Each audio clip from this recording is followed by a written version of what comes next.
part, on est une toute petite association de juristes et d'avocats.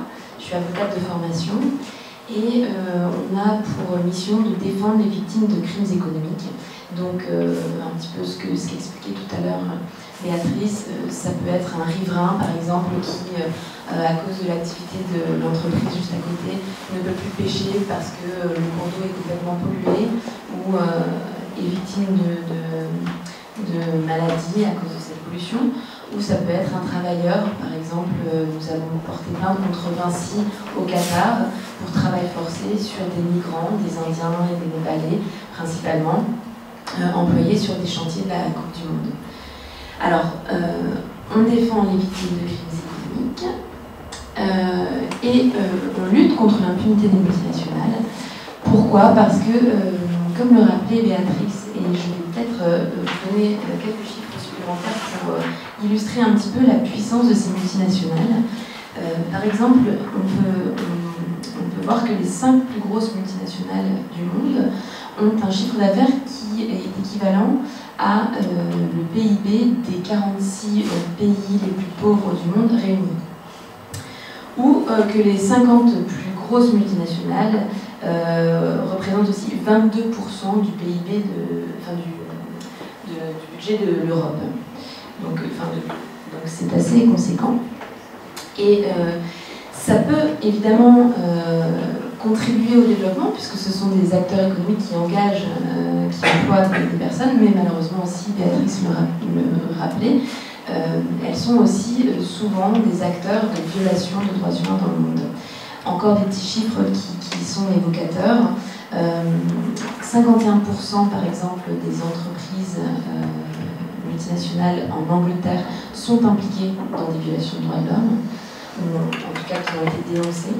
76% en Allemagne et 65% en France. Donc la majorité des multinationales de ces pays sont impliquées dans des violations de droits humains. Alors, pourtant, ces multinationales, même si certaines n'ont pas encore de page de politique des droits humains, affichent souvent, pour leur image de marque, des beaux engagements éthiques volontaires. Et ces engagements éthiques ne suffisent plus. C'est ce que nous rappelait Béatrice. Et donc, les États, normalement, ont une obligation de protection selon les principes directeurs de l'ONU. Alors, pourquoi aujourd'hui ces multinationales, justement, ne sont pas responsables? En tout cas, en droit français, et c'est la plupart du temps le cas dans les autres pays aussi, il existe un principe qu'on appelle l'autonomie juridique de la personne morale. C'est-à-dire qu'une maison mère d'un groupe de multinationales n'est pas responsable de ce que va faire sa filiale ou ses sous-traitants à l'étranger, alors même que, par exemple, elles peuvent commettre de graves dommages aux droits humains ou à l'environnement, alors même que cette maison mère récupère tous les bénéfices du groupe et décide pour l'ensemble du groupe. Donc, on estime que la réalité économique ne correspond pas à la réalité juridique. Et c'est ce que Sherpa essaie de faire depuis son existence en 2001, c'est de faire en sorte que la réalité juridique cadre avec cette réalité économique. Et il y a plusieurs moyens pour faire ça. Nous faisons du plaidoyer, nous faisons aussi des plaintes directement contre des multinationales pour essayer de venir en aide à des victimes. Et puis nous essayons aussi de faire des ateliers de renforcement de capacité pour que les gens, par exemple en Afrique, puissent directement faire valoir leurs droits. Alors, on a vu aussi que non seulement on a besoin d'une loi en France pour les raisons que je viens d'évoquer, pour éviter que les multinationales puissent opérer dans une totale impunité, mais aussi, puisque Béatrice le rappelait, la France, la Suisse ou tous les autres pays ont des obligations internationales, puisqu'on a des principes directeurs des Nations Unies, dont Béatrice vous parlait, et les principes directeurs de l'OCDE. Mais je ne vais pas rentrer dans les détails parce que je pense que mon successeur, ces textes demandent que les multinationales, justement, respectent les droits humains sur toute leur chaîne de production. Il y a des initiatives aussi internationales, et là, pas rentrer dans les détails parce que je pense que ça va être évoqué. Et donc il y a en ce moment un traité qui est en train d'être travaillé, qui a été proposé par l'Équateur notamment. La France est observateur, mais beaucoup de pays rejettent cette initiative, malheureusement. Et puis il y a aussi au niveau de l'Union européenne des initiatives, mais qui restent assez limitées pour l'instant, puisqu'elles demandent aux entreprises, dans cette directive de l'Union européenne, de faire un rapport sur leurs activités extra-financières, donc c'est-à-dire tout ce qui est en rapport avec les droits humains, justement, notamment, mais elles ne demandent pas de prévenir ces dommages et de les réparer en cas de dommages. Alors, il y a eu plusieurs projets de loi en France. Il y a eu d'abord, je vous ai parlé du groupe, on s'est dit, mais pourquoi on ne pourrait pas se dire qu'au final, le groupe devrait avoir une personnalité juridique? Et donc, en fait, on attaquerait directement le groupe. C'est une possibilité, ça a été rejeté. Il y a eu d'autres propositions, par exemple le rapport Catala qui est ici en 2005, qui disait, ben, on devrait faire en sorte que, comme par exemple le professeur est responsable de son élève, ou le parent de son enfant, c'est une responsabilité automatique, en tout cas en France, qu'on appelle la responsabilité pour fait d'autrui. Pourquoi on n'instaurerait pas ça pour la maison mère envers sa filiale, par exemple? Ça a été aussi rejeté. Et donc aujourd'hui, on est sur un projet très similaire de l'initiative suisse. On est sur un projet qui demanderait à la maison mère de respecter un devoir de vigilance sur ses filiales et ses sous-traitants à l'étranger pour prévenir et réparer les dommages qui seraient occasionnés dans le cadre de son activité. Alors, en quoi ça serait intéressant, cette initiative, avant de rentrer dans les détails et de vous dire un petit peu ce qu'elle contient? C'est pas seulement pour la société civile, parce que c'est ce que j'expliquais la dernière fois à Berne. En fait, on a tendance à se dire les multinationales d'un côté, la société civile de l'autre. Bon, c'est un peu le cas. Mais il y a aussi des sociétés, des multinationales, qui soutiennent ce type de projet, parce qu'aujourd'hui, en fait, il y a une insécurité juridique qui peut aussi leur nuire. Et elles ne connaissent pas, la plupart du temps, le prix que pourrait leur coûter des dommages à l'étranger ou le risque de leurs activités. Et donc, cette proposition serait aussi avantageuse pour les victimes que pour les multinationales. En tout cas, c'est ce qu'on répond à toutes les multinationales, parce que vous savez, évidemment, il y a un très gros lobbying, comme vous l'évoquez, Béatrice, contre ces projets de loi, puisque, comme on le rappelait, elles sont parfois très très puissantes et elles ont peur de la perte de compétitivité par rapport à d'autres pays. Mais ce qu'on répond très gentiment à ces multinationales, c'est que déjà elles nous disent, ou en tout cas elles affichent, être extrêmement respectueuses des droits humains, et donc a priori ça ne devrait pas leur coûter beaucoup plus d'argent. Et surtout, la deuxième chose, c'est que des prix Nobel d'économie ont montré qu'il y avait un lien vertueux entre croissance économique et respect des droits humains des parties prenantes de l'entreprise. Et donc, pour nous, la compétitivité de demain, c'est justement le respect des droits humains. Et vous savez à quel point, d'ailleurs, vous êtes ici dans la salle, les consommateurs sont de plus en plus regardants sur les conditions de fabrication des produits. Et donc, on estime qu'au contraire, les entreprises qui auraient de toute façon à mettre en place des plans de vigilance, respecter un devoir de vigilance, ne perdraient pas en compétitivité. Et enfin, comment peut-on baser sa compétitivité sur des violations de droits humains? Ça reste assez problématique comme argument à tenir et assez néocolonialiste. Alors, que contient cette loi? En fait, je vais essayer de ne pas trop rentrer dans le détail, parce que si j'ai bien compris, vous n'êtes pas forcément juriste ou spécialiste, mais je vais essayer de vous montrer ce qui est important en fait, et de vous l'illustrer si possible avec des cas de violation concrets au fur et à mesure. Parce qu'en fait, Sherpa avait proposé un tel texte avant même les principes directeurs de l'ONU en 2010, Donc depuis notre création, on propose ce type d'initiative. Pourquoi? Parce qu'on est, comme je vous disais, des juristes et des avocats, et donc on est confronté au quotidien aux obstacles juridiques dont je vous ai parlé avant, pour essayer de venir en aide aux victimes. Et donc petit à petit, on a, avec notre expertise juridique, ciblé en fait les obstacles, et on s'est rendu compte de ce qu'il faudrait instaurer.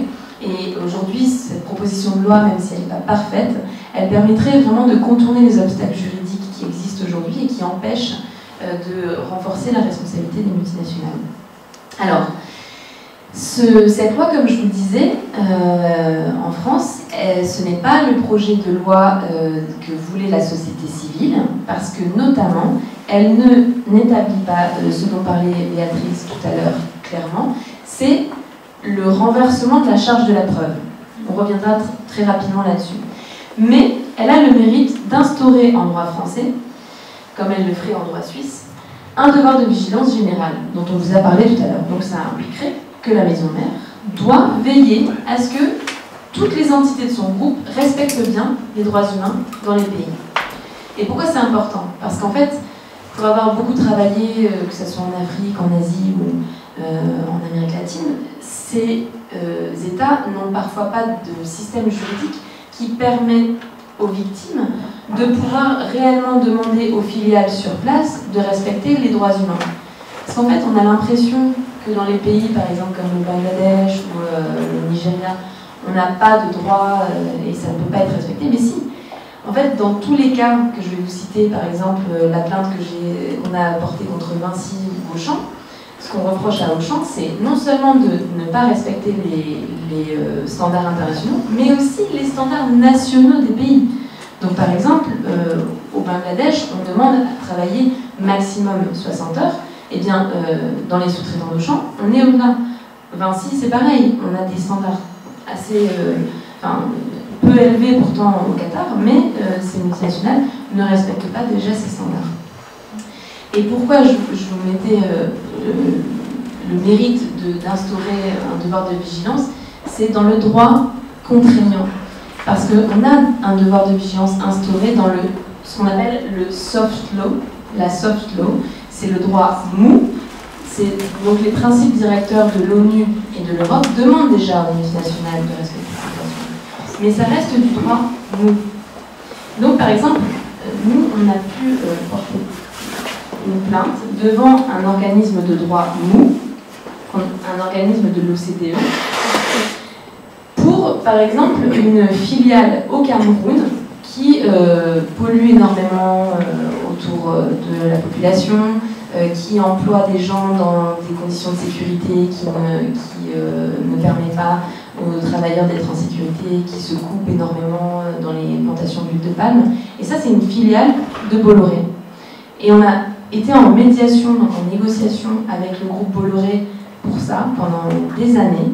On a réussi à obtenir un plan d'action assez inédit qui devait vraiment améliorer les conditions de vie des riverains. Mais malheureusement, au bout de 3 ans, Bolloré a pu nous dire « Ah mais non, mais moi je ne peux plus appliquer ce plan d'action parce que j'ai une filiale qui ne veut pas le faire, Socfin, un groupe belge. » Et donc ça montre bien que même lorsqu'on a des mécanismes de droit mou comme celui-ci, le point de contact national de l'OCDE, où on a plein d'engagements éthiques de multinationales, ça ne suffit plus. Donc il faut vraiment une loi. Alors, de la même façon, mais c'est un petit peu long parce que ça c'est la citation de la loi, mais ce qu'il faut juste retenir, c'est que de la même façon que l'initiative suisse, on demande à l'entreprise de respecter son devoir de vigilance, mais à travers un plan de vigilance. Donc c'est l'entreprise qui devra établir un plan de vigilance qui devra identifier et prévenir les risques d'atteinte aux droits. À quels droits? Les droits de l'homme, les libertés fondamentales, les dommages corporels ou environnementaux graves et les risques sanitaires. Et dans cette loi, la particularité aussi, c'est qu'on essaye de prévenir aussi les comportements de corruption active ou passive. Alors, le principe de prévention est extrêmement important, puisque l'idée de ces initiatives, ce n'est pas seulement de réparer une fois qu'il y a des dommages, évidemment, puisque la réparation ne suffit pas, surtout financière, mais c'est bien de prévenir de nouveaux drames. Par exemple, je suis allée au Bangladesh en décembre 2014, et ce qu'Auchan me disait, c'est « mais moi, j'ai pas pu éviter un sous-traitant au Rana Plaza ». Vous savez, cet immeuble qui s'est effondré. On a fêté les 3 ans de la mort de 1138 travailleurs au Bangladesh. On a fêté l'anniversaire des 3 ans de l'effondrement célébré. Enfin, malheureusement, c'est évidemment pas une fête. Mais, et donc, ce qu'on a pu voir dans ces usines, c'est que dans les usines actuelles d'Auchan, on avait encore des violations de droits humains. Et donc, même si Auchan nous dit « mais moi, j'ai pas pu éviter la présence au Rana Plaza », dans les usines actuelles d'Auchan, on pourrait avoir un nouveau Rana Plaza, on pourrait avoir aussi un incendie comme Tazreen qui a fait 300 morts en 2012, cette autre usine au Bangladesh. Et donc, il faut continuer à demander aux multinationales de prévenir, parce qu'on n'est vraiment pas à l'abri, comme le disait Béatrice, de nouvelles violations et de nouveaux drames dans le Rana Plaza. Alors, nous en France, cette loi, elle ne s'appliquerait qu'à certains groupes de sociétés, seulement les plus gros. Ça ne concernerait que 200 entreprises françaises environ. Et parce que vous voyez, il y a un seuil de 5000 salariés en France et 10 000 salariés dans tout le groupe. Ce seuil, on espère, évoluera pour inclure plus d'acteurs économiques, mais politiquement, c'est un peu la stratégie qu'évoquait aussi Béatrice tout à l'heure. On essaye d'avoir un minimal, parce que c'est déjà très compliqué de faire passer des choses politiquement à cause du lobbying dont je vous parlais tout à l'heure. À qui s'applique cette loi? Aux filiales. Je ne vais pas rentrer dans les détails de quelles filiales, mais c'est les sociétés qu'elle contrôle directement ou indirectement, et les sous-traitants ou fournisseurs avec lesquels elle entretient une relation commerciale établie. Donc les sous-traitants qui sont assez connus du groupe. Et pourquoi c'est important, les sous-traitants, et pas seulement les sociétés qu'elle contrôle? Parce que, on l'évoquait aussi rapidement, aujourd'hui, en fait, les multinationales contractent avec d'autres opérateurs qu'on appelle les sous-traitants, et ce, en cascade. C'est-à-dire que le sous-traitant va contracter un autre sous-traitant qui va contracter un autre sous-traitant. Et ça crée énormément de dégâts puisque ça permet aux multinationales de contourner la loi et de ne pas respecter, parce qu'ils disent « mais nous, vous pensez bien qu'on ne peut pas contrôler le sous-traitant au 3e rang ». Mais justement, en fait, c'est tout le modèle économique qui permet cette impunité. Donc l'idée de cette loi, c'est aussi que ça vise ces sous-traitants. Et par exemple, sur le Qatar dont je vous parlais tout à l'heure, Vinci a une filiale au Qatar qui a des sous-traitants, beaucoup de sous-traitants, et la majorité de ses employés sont des sous-traitants au Qatar. Et donc si on avait cette loi, cela permettrait aussi à Vinci, par exemple, de devoir éviter le travail forcé que nous avons pu dénoncer après une mission au Qatar. Ça permettrait dans ce cas-là, par exemple, de demander à Vinci de respecter les droits fondamentaux des travailleurs sur toute sa chaîne de production, y compris chez ses sous-traitants. Alors, on le disait, une obligation d'identifier les risques, de prévenir, mais aussi de réparer. Et là, ce qui est intéressant, c'est que on puisse quand même réparer et venir devant les tribunaux français, justement parce que je vous disais, la plupart du temps, les systèmes juridiques ne fonctionnent pas dans les pays où il existe des victimes. Et j'aimerais juste, en fait, vous dire pourquoi c'est important, parce qu'aujourd'hui, on a pu faire 2 plaintes contre Auchan et Samsung. La plainte Auchan, c'est celle que j'évoquais tout à l'heure pour les conditions de travail mauvaises au Bangladesh, et celle de Samsung pour travail d'enfants dans des usines en Chine. Quel est le fondement juridique qu'on a pu utiliser? C'est un fondement juridique qui permet de contourner les obstacles juridiques qui existent aujourd'hui, qui est le fondement de pratique commerciale trompeuse. C'est-à-dire, on a dit, mais vous dites quelque chose sur vos engagements éthiques, que vous êtes extrêmement respectueux des droits humains, et pourtant, en fait, la réalité est complètement différente sur le terrain. Donc en fait, on s'est placé au niveau du consommateur et on a dit, mais vous êtes en train de tromper le consommateur. Donc ces fondements juridiques innovants qu'à chaque pas on essaye d'utiliser, c'est très intéressant, parce que ça va encourager Samsung et Auchan à respecter les droits humains sur leur chaîne de production, au moins quand ils disent qu'ils les respectent, mais ça a une limite, ça se place au niveau du consommateur et pas au niveau des victimes, et donc les victimes ne seront pas indemnisées. Encore une fois, ça illustre pourquoi on aurait besoin vraiment de ce principe de réparation dans la loi, que ce soit suisse ou française. Et la particularité de la loi française, c'est qu'en plus des dommages et intérêts que pourraient recevoir les victimes, il y aurait une amende civile, mais une amende civile de 10 millions d'euros, qui a été plafonnée à 10 millions d'euros, et vous pensez bien que pour certaines multinationales, c'est de l'argent de poche, quoi. Donc ça serait bien de déplafonner ça, mais c'est une prochaine étape. Juste pour finir, ce qui est intéressant aussi dans la loi, c'est que toute personne qui a intérêt à agir, alors Béatrice disait en Suisse, ce n'est pas possible d'être une organisation qui représente les victimes. En France, on a la chance d'avoir ça, la possibilité de représenter les victimes, donc on serait Sherpa habilité à agir. Et mais par contre, on milite pour l'Action Class aussi, qui n'existe qu'en droit de la consommation. Pour vous illustrer les contournements qu'on a dû faire en matière de class action, par exemple, c'est un cas Comilogue où on a dû faire 857 dossiers de travailleurs individuels. Et ça montre aussi que, ça c'est pas dans la loi, mais qu'on aurait besoin d'une action de groupe pour que ces 857 travailleurs soient représentés par une personne. Parce que vous imaginez le travail de l'avocat et de Sherpa au Congo, pour récupérer les indemnités de chacun, tous ces Congolais qui ont été licenciés par une entreprise gabonaise dont la maison mère est française, c'est extrêmement compliqué. Et donc, on aurait vraiment besoin d'une action de groupe. Mais au moins, ce que cette loi permettrait, c'est d'aller devant la juridiction française. Et ça, c'est vraiment pas gagné. Aujourd'hui, justement, dans cette affaire dont je vous parle, Comilogue, on a dû montrer que les victimes avaient subi un déni de justice, qui est un autre fondement juridique innovant qu'on a réussi à faire passer très récemment. Le déni de justice, ça consiste à dire, mais regardez, ces victimes, ça fait 20 ans qu'elles étaient au Congo à essayer d'avoir réparation, et donc il y a un déni de justice.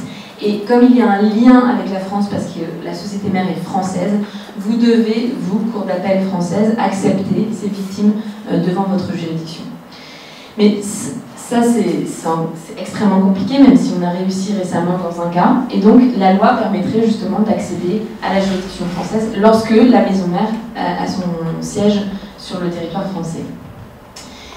Et enfin, ce qui est intéressant mais très limité dans la loi française, c'est que c'est à l'entreprise de montrer qu'elle a bien mis en œuvre son plan d'action, mais il reviendra encore à la victime de montrer que son dommage, par exemple sa santé du fait d'une pollution, vient de l'activité de la filiale juste à côté d'elle, mais en plus vient de la décision d'une société mère à l'autre bout du monde. Et ça, c'est extrêmement compliqué à faire. On a beaucoup de mal à le faire, nous, avocats spécialisés là-dedans, représentants des victimes, donc vous imaginez les victimes. Et malheureusement, ce n'est pas établi clairement dans la loi, même si ça allégerait normalement le fait la charge de la preuve, le fait que l'entreprise doive montrer qu'elle a bien mis en œuvre le plan d'action, le plan de vigilance. Et pourquoi c'est aussi si important d'avoir ce renversement de la charge de la preuve? C'est parce que non seulement les victimes ont extrêmement du mal à amener cette preuve, comme je vous disais, mais aussi parce que les entreprises sont organisées de sorte que leurs activités soient assez opaques. Nous, on essaye par exemple de travailler avec une pétrolière française qui travaille au Congo, en Colombie, au Guatemala, au Pérou, et dans chacun des pays, les indigènes parce qu'il y a beaucoup de peuples indigènes, notamment au Pérou et Colombie, mais aussi les habitants, les riverains nous disent que ces activités provoquent énormément de dégâts. Et en fait, on est incapable de savoir si la maison mère est vraiment la maison mère de ses filiales dans les pays. Parce qu'il y a une telle opacité que c'est presque impossible de le savoir. Et là, ça permettrait de demander à l'entreprise en fait, de bien montrer que, bah oui, ça c'est ma filiale, et j'ai à exercer mon devoir de vigilance sur ma filiale. Voilà, merci beaucoup de votre attention, et puis ce que je voulais aussi vous dire au niveau du consommateur et du citoyen surtout, parce que nous ne sommes pas des consommateurs mais plutôt des citoyens. Ce qu'on peut faire, eh bien, c'est signer des pétitions. Ça reste évidemment l'action principale, parce que le boycott, je vous ai cité tellement de multinationales. Par exemple, si vous devez commencer à choisir un téléphone éthique, c'est compliqué, même si ça existe. Des vêtements éthiques, c'est aussi très compliqué, donc, et de toute façon, le boycott est interdit. Enfin, l'appel au boycott est interdit, mais ce qui est très important, et comme le rappelait Béatrice, c'est que les politiques publiques sont faites grâce à l'opinion publique. Et il y a un sondage qui a montré en France que 3 Français sur 4 sont pour une loi qui régulerait la responsabilité des multinationales. Et cette pétition est encore accessible à tous. Et c'est vrai que, de même, on a encore besoin de beaucoup de soutien. Pourquoi? Oui, parce que je ne vous ai pas dit, pardon. La proposition de loi donc, a été votée en mars par l'Assemblée nationale, une deuxième fois. Parce que il y a eu un premier texte, qui était le texte des ONG, le 29 janvier 2015, qui a été rejeté. Un autre texte a été issu du consensus gouvernement et députés socialistes, qui a été voté une première fois en mars 2015, rejeté par le Sénat. Il faut savoir que nous, ça fonctionne comme ça, on a des navettes dans nos chambres, et on a des majorités différentes dans chaque chambre, ce qui est assez intéressant. Du coup, il y a un ping-pong assez intéressant qui s'est créé. Et donc là, le Sénat nous l'a renvoyé devant l'Assemblée nationale. Ça a été adopté une deuxième fois en mars 2016, donc ça donne énormément d'espoir. Mais avant que ça soit adopté, malheureusement, même si c'est déjà un grand pas, il faudra encore que ça aille au Sénat, revienne à l'Assemblée, au Sénat, et revienne à l'Assemblée. Et tout ça avant quoi? Avant 2017, parce que nous allons probablement changer de majorité présidentielle, malheureusement, puisque Hollande est très décrié, et puis ça marche comme ça aussi, on aime bien le changement en France. Et du coup, voilà, on a quand même, on espère vraiment que ça sera le cas, mais on a d'autant plus besoin du soutien de l'opinion publique pour que cette loi puisse être réellement adoptée. Je vous ai laissé aussi la liste, si vous voulez, la newsletter et les informations, si vous voulez nous suivre et nous aider. Merci beaucoup.